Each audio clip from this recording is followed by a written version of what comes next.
Kamalapur rail স্টেশনে আছেন reporter Najmus Salehi, চট্টগ্রামে আছেন পার্থ প্রতিম বিশ্বাস এবং রাজশাহীতে আছেন সাইফুর রহমান রকি। সরাসরি প্রথমে যাচ্ছি নাজমুসের কাছে। আসলে সমস্যাটি শুরু হয়েছে 2021 সালে।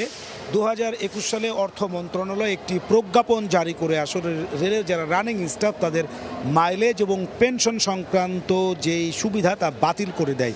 এর আগের প্রেক্ষাপট হচ্ছে 1862 সাল থেকে রেলের রানিং স্টাফরা এই সুবিধাটি পেয়ে আসছেন। অর্থাৎ রেলে যারা দায়িত্ব পালন করেন রানিং স্টাফ মানে হচ্ছে যারা চলতি ট্রেনের যাত্রী, চলতি ট্রেনের যারা কর্মী, অর্থাৎ একটি চলন্ত ট্রেনে যেসব স্টাফরা দায়িত্ব পালন করেন তাদেরকে বলা হয় রেলের রানিং স্টাফ। এর মধ্যে হচ্ছে এলএম অর্থাৎ চালক, সহকারী চালক, গার্ড এবং হচ্ছে রেলের অন্য যে ট্রেন পরিচালক আছে যে পদগুলো আছে এরা হচ্ছে মূলত রেলের ব্রিটিশ রুলস অফ ল, যে রেলের যে আইন রয়েছে 1862 সালের, সেই আইন অনুযায়ী তারা হচ্ছে রেলের জরুরি কর্মী এবং তারা হচ্ছে আপদকালীন কর্মী। এই রানিং স্টাফদের কোনো ছুটি নেই, রানিং স্টাফদের কোনো সাপ্তাহিক বন্ধ নেই। সকল সরকারি অফিস এবং সরকারি ছুটি শুরু করে সব দিনেই আসলে তাদেরকে দায়িত্ব পালন করতে হয়। একটি নির্দিষ্ট জায়গা থেকে ট্রেন ছেড়ে আবার গন্তব্যে পৌঁছানো পর্যন্ত তাদেরকে 2-3 দিন পর্যন্ত আসলে বাইরে অবস্থান করতে হয়। উদাহরণস্বরূপ বলা যেতে পারে, ধরেন কেউ একজন রানিং স্টাফ তিনি যদি ঢাকার কমলাপুর থেকে যাত্রী নিয়ে তিনি যদি পঞ্চগড়ের উদ্দেশ্যে যাত্রা করেন তাহলে তার 12 থেকে 14 ঘন্টা লাগে পৌঁছাতে এবং সেখানে তাকে একদিন থাকতে হয়, এরপরে আবার ট্রেন নিয়ে ঢাকায় আসতে হয়। অর্থাৎ অন্যান্য সরকারি যে কর্মচারী রয়েছে তাদের সাথে তাদের জবের যে পার্থক্য সেটা কিন্তু হচ্ছে অনেক বিস্তর। অর্থাৎ তারা 24 ঘন্টা বাবদ তারা হচ্ছে ডিউটি পালন করেন এবং তারা হচ্ছে যে ট্রেন নিয়ে আবার ফিরে আসা পর্যন্ত তারা দীর্ঘ সময় বাইরে থাকতে হয়। এই যে অতিরিক্ত ওভারটাইম ডিউটি, আন্তর্জাতিক যে কর্মমান 8 ঘন্টা রয়েছে তার থেকে তাদেরকে অনেক বেশি দায়িত্ব পালন করতে হয়। সেই কারণে আসলে ব্রিটিশ সরকার 1862 সাল থেকে তাদেরকে এই অতিরিক্ত দায়িত্ব পালন করার জন্য দিয়ে থাকে মাইলেজ এবং বাড়তি সুবিধা হচ্ছে পেনশনে গিয়ে তাদের যুক্ত হয় 75% বাড়তি অর্থ। সেটি আসলে তারা যুগের পর যুগ অর্থাৎ 100 বছর ধরে তারা সেটি পেয়ে আসছিলেন। হঠাৎ করে 2021 সালে অর্থ মন্ত্রণালয় একটি প্রজ্ঞাপন জারি করে এটিকে বাতিল করে দেয়।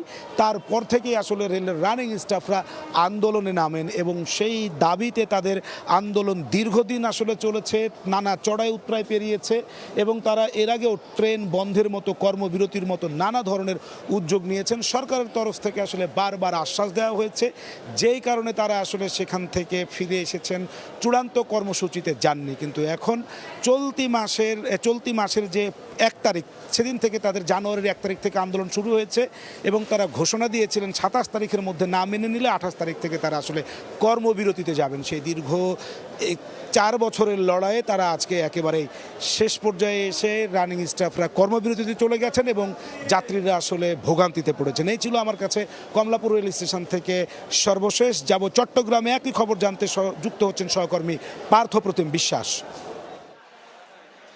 রেলের রানিং স্টাফদের কর্মবিরতির কারণে আজকে সকাল থেকে চট্টগ্রাম রেল স্টেশন থেকে কোনো ট্রেন কিন্তু এখনও পর্যন্ত ছেড়ে যায়নি।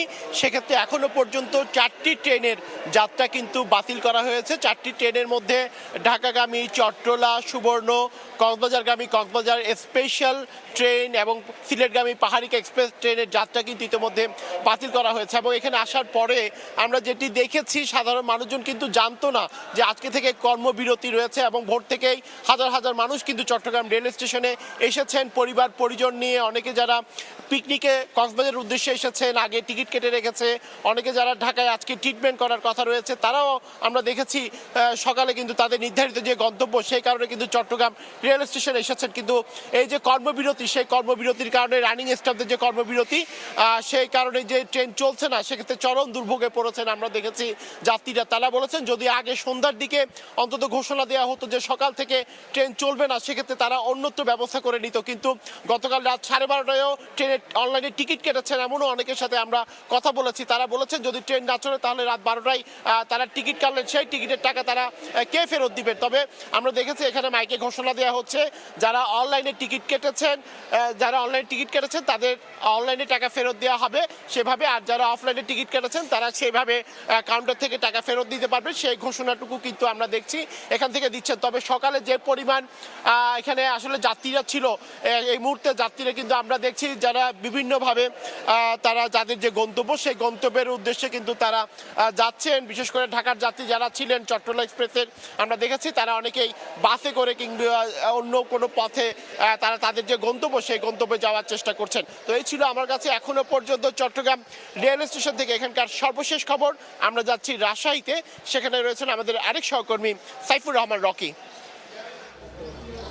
বিভিন্ন দাবিতে রেলের রানিং স্টাফরা সোমবার মধ্যরাত থেকে কর্মবিরতি পালন করছেন। তাদের এই কর্মবিরতির কারণে শত শত যাত্রী ভোগান্তিতে পড়েছে রাজশাহী রেল স্টেশনে। রাজশাহী রেল স্টেশনে আমরা সকাল থেকে যেমনটি দেখেছি যে এখানে সকাল 6:20-এ এখানে চিলাহাটির উদ্দেশ্যে ছেড়ে যায় তিতুমির এক্সপ্রেস ট্রেন, সেটি ছাড়েনি। পাশাপাশি সকাল 7টায় এখানে বনলতা এক্সপ্রেস ট্রেনও কিন্তু ছেড়ে যায়নি।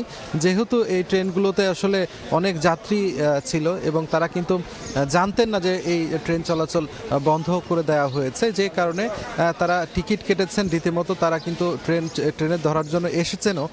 তবে এই ট্রেন চলাচল বন্ধ থাকার কারণে চরম ভোগান্তির মুখে পড়েছেন এবং তারা কিন্তু বিক্ষুব্ধ হয়েও এক পর্যায়ে এইখানে থাকা যাত্রীদের জন্য বেশ কিছু চেয়ার তারা এখানে ভাঙচুর করেছেন। পাশাপাশি রেলওয়ের এক কর্মকর্তাকেও তারা মারধর করেছেন, পাশাপাশি 2 জনকে তারা আটকে রেখেছেন। এখন তারা যেটি চাচ্ছেন যে ট্রেন চলাচল স্বাভাবিক হোক এবং তারা যাদের নিজ নিজ গন্তব্যে যেন পৌঁছাতে পারে সে ব্যবস্থা যেন রেলওয়ে কর্তৃপক্ষ সেটি করে।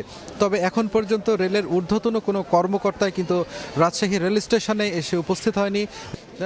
এখন কিন্তু আসলে ট্রেনের টিকিট যে ফেরত দিবেন আসলে সেটার পরিস্থিতিও কিন্তু তারা দেখছেন না। এবং ছাত্ররা যারা আছেন এবং যারা যাত্রীরা আছেন তাদেরকে শান্ত হওয়ার জন্য কিন্তু সেনাবাহিনীর যারা সদস্য এখানে উপস্থিত হয়েছেন তারা কিন্তু বলছেন তো দ্রুতই পরিস্থিতি যেন স্বাভাবিক হয় এবং ট্রেন চলাচল স্বাভাবিক হয়, এমনটাই দাবি আসলে তারা করছেন। তো এই ছিল আমার কাছে রাজশাহী রেল স্টেশন থেকে সর্বশেষ। এতক্ষণ সরাসরি যুক্ত ছিলাম ঢাকা, চট্টগ্রাম এবং রাজশাহীতে।